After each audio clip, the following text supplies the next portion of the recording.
ప్రార్థించకుండా నేనుండలేనయ్యా ప్రభువా ప్రార్థన లేపయ్యా ప్రార్థించకుండా నేనుండలేనయ్యా నీ పాదాలు తడపకుండా నా పయనం సాగదయా నీ పాదాలు తడపకుండా నా పయనం సాగదయా. హల్లెలూయా హల్లెలూయా హల్లెలూయా హల్లెలూయా హల్లెలూయా. ఈ జీవిత పయనం సాగాలంటే ఆయనకి కృతజ్ఞతాస్తుతులు చెల్లించాలి. అది ఎలా చెల్లించాలంట? ఎలా చెల్లించాలి? ఆనాడు యేసయ్య గారు సీమోని ఏంట భోజనం చేయడానికి వెళ్తే అక్కడ ఒక స్త్రీ వచ్చిందంట. ఆమె గురించి రాయబడింది కదా, పాపాత్మురాలైనటువంటి స్త్రీ అంట. ఆమె వచ్చి యేసు పాదాల మీద పడి పాదాల దగ్గర కూర్చొని ఏం చేస్తుందంట? ఏడుస్తుందంట. ప్రియమైన వాళ్ళరా, ఏడుస్తూ ఆ కన్నీళ్లతో ఆయన పాదాలు కడుగుతుందంట. అత్తరు పూసింది, తర్వాత కన్నీటితో ఏం చేస్తుంది? పాదాలు కడిగిందంట. ప్రభు పాదాలు కడిగిందంట. ఆ ప్రభు పాదాలు కడిగి తన తల వెంట్రుకలతో తుడిచిందంట. అందుకే ఆమె గురించి శ్రేష్టమైన మాట ప్రభు అయినటువంటి యేసు ఆయన చెప్పిన మాట ఏంటంటే, ఆమె ఎక్కువగా ప్రేమించింది కనుక ఆమె ఎక్కువగా చేసిన పాపాలు క్షమింపబడ్డాయి. అట్ ద సేమ్ టైం భూలోకంలో ఎక్కడైతే సువార్త ప్రకటింపబడుతుందో ఆమె గురించి అక్కడ ప్రశంసింపబడుతుందని చెప్పబడింది. హల్లెలూయా హల్లెలూయా హల్లెలూయా. పాదాలు కడగాలి. నేను పాదాలు కడగాలంటే నీళ్ళు తెచ్చి ప్రభు నువ్వు రా వచ్చి కూర్చో ఇక్కడ నేను పాదాలు కడిగేస్తానంటే, ఈయన సహోదరులకి మీరు చేసిన ప్రకారము ఒకరికి చేస్తే అది ఎవరికి చేసినట్టంట? ఎవరికి చేసినట్టు? యేసుకి చేసినట్టే. హల్లెలూయా హల్లెలూయా హల్లెలూయా. మరి అందరికీ పునరుద్ధాన దిన శుభాకాంక్షలు చెప్పరా? చెప్పండి, ఈజీగా ఉంటుంది.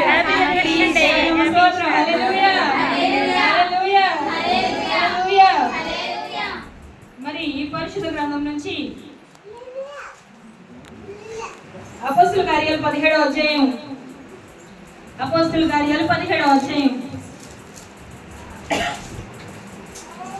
31వ వచనం చూసినట్లయితే,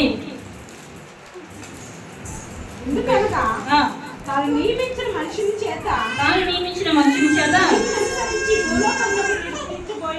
నీతిని అనుసరించి భూలోకములకు తీర్పు తీర్చబోయేది ఈ యొక్క దినములో నిర్ణయించి ఉన్నాడు.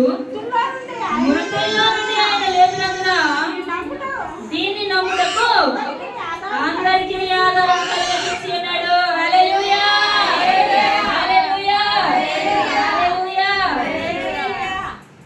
అపోస్తలుడైన పౌలు ఆ ఏథెన్సు పట్టణంలో సంచరిస్తూ వాక్యం చెప్పినంతసేపు, అంటే యేసు గురించి చెప్పి అదంతా ఆయన బ్రతికి ఉన్నప్పుడు, లేకపోతే సువార్త పరిచయం చేసింది మొత్తం అంతా సువార్త చెప్పినంతసేపు బాగానే ఉన్నారంట అక్కడ ఉన్నవాళ్ళు, ఆ సభ దగ్గర ఉన్నవాళ్ళు.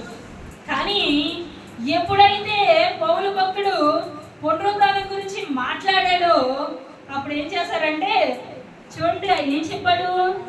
ఎందుకనగా తాను నియమించిన మనుషుని చేత నీతిని అనుసరించి భూలోకములకు తీర్పు తీర్చబోయే ఒక దినము నిర్ణయించి ఉన్నాడు.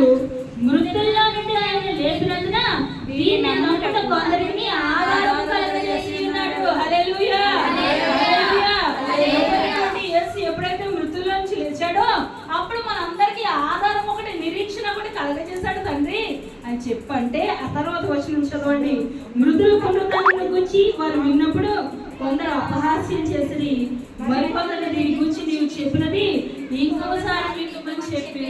హల్లెలూయా హల్లెలూయా హల్లెలూయా. అమ్మ ఏం చేశారు ప్రజలు? అపహాస్యం చేశారంట. ఒరే ఏదో కొత్త బోధ తీసుకొచ్చాడని మనం ఏంటంటే ఆ బోధలో మళ్ళీ ఇంకో కొత్తదనం ఏంటి? మృతులు ఏంటి చచ్చిపోయినాడు అని ఎక్కడన్నా లెగిసాడా? వారికి ఆ ప్రాంతంలో ఉన్న వాళ్ళకి తెలియదు. కానీ ప్రభు అయినటువంటి యేసు తిరిగి లేచాడు. హల్లెలూయా, హల్లెలూయా. అందుకే నిరీక్షణ ఉందండి, అందుకే ఆధారం ఉందని చెప్పి పౌలు చెప్తుంటే మూర్ఖపు జనాంగం ఏం చేశారంటే అపహాస్యం చేశారంట. చెప్పాలి తర్వాత చెప్తా, తర్వాత ఉన్నావులే. చాలా మంది మనం ఏదన్నా చెడు చెప్పినప్పుడు కదలరండి, కదలరు. చెడు అంటే వాళ్ళ మీద వీళ్ళ మీద ఏమైనా మాటలు చెప్పినప్పుడు అబ్బే ఎంత కుదురుగా కూర్చుంటారు.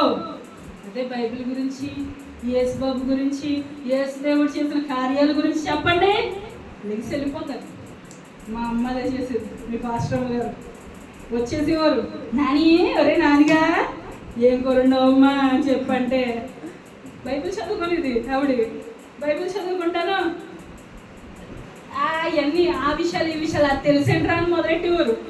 ఇది అక్కడ తెవద్దని చెప్పి ఈవిడేం చేసిందంటే బైబిల్ తీసి ఈరోజు బైబిల్ చదివారా అని అడిగేది. అంతే, అమ్మ పొయ్యి మీద ఏదో పెట్టావమ్మా అని చెప్పి పారిపోయేవారు. అంటే యేసు గురించి చెప్తే, మాటలు చెప్తే ఏం చేస్తారు? పారిపోతారు. ఇక్కడ జనాంగం ఏం చేశారంట? మృతుల పునరుద్ధానం గురించి చెప్తే ఏం చేశారు? అపహాస్యం చేశారంట. కొంతమంది ఇంకోసారి ఆ సమయం రావాలిగా. హల్లెలూయా, హల్లెలూయా. ఎందుకంటే ఆ మాట శిష్యులే నమ్మలేదండి. యేసు లేచాడంటే ఆయనతో తిరిగిన 3.5 సంవత్సరాల పాటు ఆయనతో సంచరించిన శిష్యులు ఏం చేశారు? నమ్మారనుకుంటున్నారా? చూడండి ఒకసారి లోకసువార్త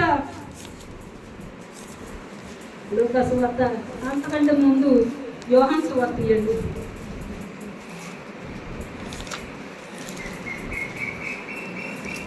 యోహాను సువార్త 20వ అధ్యాయం 8వ వచనం చూడండి, 8-9 వచనాలు. అప్పుడు మొదట సమాధి యొద్దకు వచ్చిన శిష్యుడు లోపలికి పోయి చూసి నమ్మెను. ఆయన మృతుల్లో నుండి లేచుడు అగత్యమని లేఖనము వారు ఇంకనూ గ్రహింపరైరి. వారు ఇంకా ఏం చేయలేదంట? గ్రహింపు లేదు వాళ్ళకి. ఇంకా ఆయన తిరిగి లేవడం అగత్యం, ఖచ్చితంగా లేస్తాడు ఆయన అన్న మాటను వారు ఏం చేయలేదు? గ్రహింపలేదు. ఎందుకంటే ఆత్మను వారు పొందుకొని ఉండలేదు. హల్లెలూయా, హల్లెలూయా. లోకసువార్తకు వచ్చేయండి. ఇప్పుడు లోకసువార్త 24వ అధ్యాయం 13వ వచనం దగ్గర నుంచి చూసినట్లయితే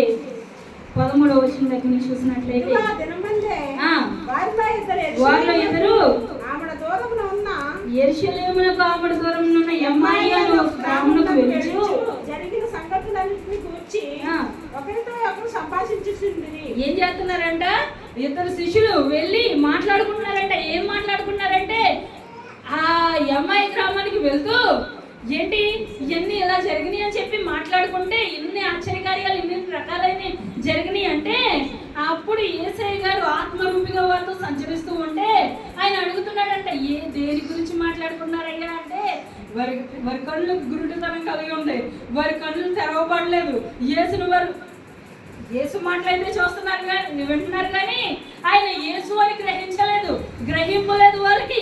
కాబట్టి వాళ్ళు ఏం చేస్తున్నారంటే వారు సంభాషించు ఆలోచించుకుంటుండగా యేసు తానే దగ్గరికి వచ్చి వారితో కూడా నడిచెను. అయితే వారైన గుర్తుపట్టలేకుండా వారి కళ్ళు మూయబడును. ఆయన మీరు నడుచు ఒకరితో ఒకరు చెప్పుకొచ్చిన ఈ మాట ఏమని అడుగుగా వారు దుఃఖముఖులై నిలిచిరి. వాళ్ళు అంటున్నారంట, ఈ దినాల్లో యెరూషలేము పరిసరాల్లో ఉంటూ నీ ఒక్కడివే ఈ విషయాలు ఎరగవా? ఏం జరిగిందో నీకు తెలీదా అని చెప్తూ ఆయన అవి ఏమని వారిని అడిగినప్పుడు వారు నజరేయుడైన యేసును గురించిన సంగతులే. ఆయన దేవుని ఎదుటను ప్రజల ఎదుటను క్రియలోను వాక్యములను శక్తిగల ప్రవక్తయును మన ప్రధాన యాజకులను అధికారులను ఆయనను ఎలాగూ మనసుకు అప్పగించి సిలువ వేయించడం నీకు తెలియదా? ఇశ్రాయేలును విమోచింపబోవాడు ఈయనే అని మేము నిరీక్షించుచుంటిమి. ఇది కాక ఈ సంగతి జరిగేటికి 3 దినములు ఆయనను. ఇంకా నిరీక్షణ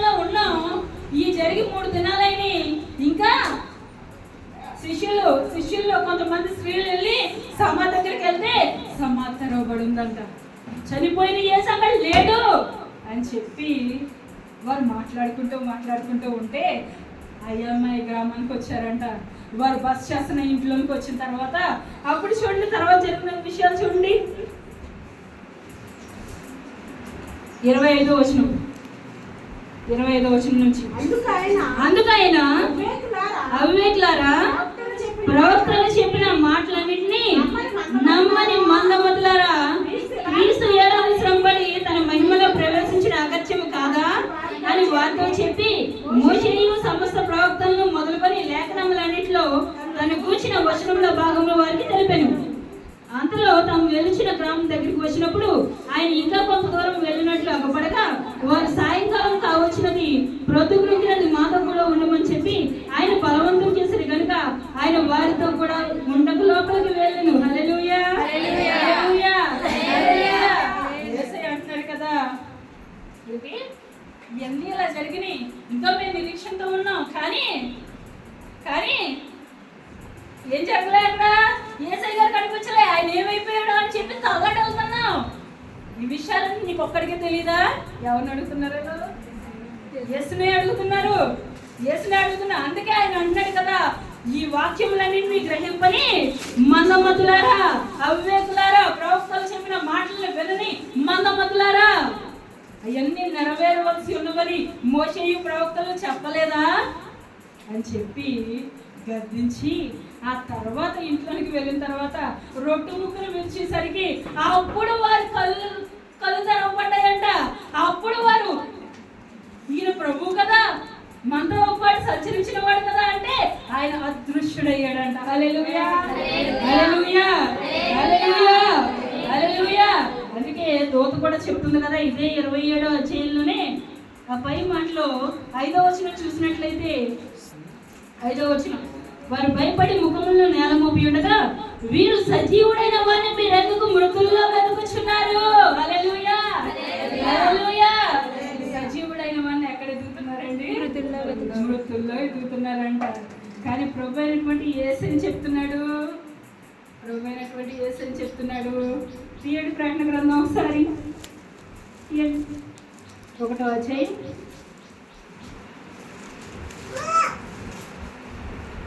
17వ వచనం, ఒకసారి 18వ వచనం చదవండి ఒకసారి.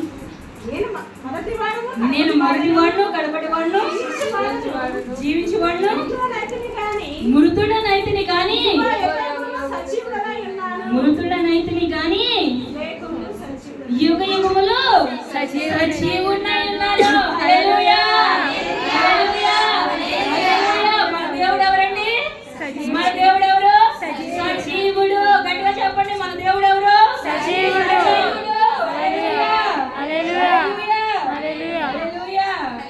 కాబట్టి ఆనాడు శిష్యులు ఏం చేశారంట? యేసు బ్రతుకున్న కాలంలో ఏం చెప్పాడు? అయ్యా, నేను తిరిగి లేస్తాను, మీరు నాకంటే ముందు గల్లీకి వెళ్ళండి, అక్కడ నేను మిమ్మల్ని కలుసుకుంటానంటే వీళ్ళు ఎక్కడ యెరూషలేములో తిరుగుతున్నారు. ప్రభువుని ఎవరు ఎత్తుకొని పోయారు, ప్రభు కనిపించట్లేదు అని చెప్పి సమాధుల చుట్టూ తిరుగుతున్నారు జనాలు, అవునా? కానీ యేసు ఏం చెప్తున్నాడండి? యుగ యుగములు సజీవుడై ఉన్నవాడు ఆయన. హల్లెలూయా, హల్లెలూయా, హల్లెలూయా. శిష్యులు ఆనాడు అలాగే చేశారు. శక్తిని పొందుకోక ముందు మృతుల్లో వెతికారు. ఈనాడు మనం కూడా ఎక్కడ ఎదుగుతున్నాం? యేసు బాబుని ఎక్కడ ఎదుగుతున్నాం అండి? చెప్పండి, ఎక్కడ ఎదుగుతున్నాం? సమాధుల దగ్గరికి వెళ్ళారా? అలంకరించారా? చనిపోయిన మీ ఊళ్ళే యేసయ్య గారి సమాధి దగ్గరికి మనం వెళ్ళాలంట. అది ఎక్కడో ఇశ్రాయేల్ దేశంలో ఉంది. లక్షలు ఖర్చు అవుతుంది వెళ్ళాలంటే.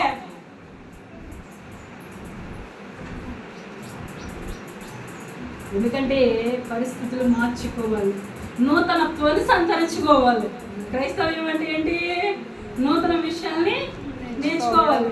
ఏమంటే ఎప్పుడో పూర్వం మన పితరులు ఎలా జీవించారు అన్న దాన్ని బట్టి అలాగే జీవిస్తున్నారా? ఎవరన్నా ఉన్నారా అలా జీవించే వాళ్ళు? ఇప్పుడు పూర్వకాలం బట్టలు లేవు, ఎలా ఉండేవారు స్త్రీలు? అయితే ఒక కోక కట్టుకొని జాకెట్ ఉండేది కాదు, చుట్టుకొని ఒళ్ళు కప్పుకొని ఉండేవారు. అలా ఎవరన్నా తిరుగుతున్నారా ఇప్పుడు సమాజంలో? ఎవరన్నా కనిపిస్తున్నారా ఎక్కడన్నా? కత్తెర బట్టలు లేకపోతే ఏంటి పంచి కట్టుకొని కవలు వేసుకొని ఎలా తిరిగేవారు. ఇప్పుడు కొంతమంది ముసలి వయసులో అలా తిరుగుతారు ఖచ్చితం. కానీ అలాగే ఉద్యోగాలకు వెళ్తారా? అలాగే చేసే పని పాటలకు వెళ్తారా? విందులకి, పెళ్లి విందులకి, ఏమైనా శుభకార్యాలకి అలా వెళ్తారా? వెళ్ళమే. మరి మరి పాతదైపోయినటువంటి ఆచారాన్ని ఇంకా ఎందుకు కొనసాగిస్తున్నాం మనం అంటే, మనం కూడా ఎక్కడో ఏదో చోట మృతుల్లో ఎక్కేస్తున్నాం. మనం కూడా ఎవరిని సజీవుడైన యేసుని మృతుల్లో వెతుకుతున్నాం. హల్లెలూయా, హల్లెలూయా, హల్లెలూయా, హల్లెలూయా. ఎందుకంటే ఈ పరిశుద్ధ గ్రంథం ఒకటే చెప్తుంది, అమ్మా చనిపోయిన మీ వారు ఎక్కడుంటారండి? నిరీక్షణ కలిగిన అమ్మితే ఎక్కడుంటారు? పరదేశంలో, విశ్రాంతిలో ఉంటారు. మరి మీరెళ్ళి సమాధులు అలికేసి అలంకరించేస్తే అక్కడ ఎవరు ఉంటారండి? ఒకవేళ నిజంగా ఉండొచ్చేమో, ఎందుకంటే వాళ్ళు అక్కడక్కడ తిరుగుతారు. వాళ్ళకి విశ్రాంతిలో ప్రవేశించడానికి హక్కు లేదు కాబట్టి కొన్ని ఆటలు అలా ఆడుతూ ఉంటాయి. హల్లెలూయా, హల్లెలూయా, హల్లెలూయా. కాబట్టి మృతుడైన వాడిని మృతుల్లో సజీవుడైన వాడిని మృతుల్లో వెతకండి. నిష్ప్రయోజనం, అది నిష్ప్రయోజనం. హల్లెలూయా, హల్లెలూయా, హల్లెలూయా, హల్లెలూయా. కాబట్టి ప్రియమైన వాళ్ళారా, ఆయన సజీవుడై ఉన్నాడు. ఆయన సజీవుడై ఉన్నాడు కాబట్టి మనం కూడా ఆయన మరణ పునరుద్ధానాన్ని మనం కూడా అనుభవించి ఆయనతో పాటు లేస్తే ఆయనతో పాటు మనం కూడా ఎలా ఉంటాం? సజీవులుగా ఆయన ఎదుర్కోవడానికి సిద్ధపడిన వధువు సంఘంలో మనం కూడా ఆయన ఏం చేస్తాం? ఎదుర్కొని వెళ్తాం. హల్లెలూయా, హల్లెలూయా. కొద్ది మాటలు దీవించును గాక. ఆమేన్. హల్లెలూయా.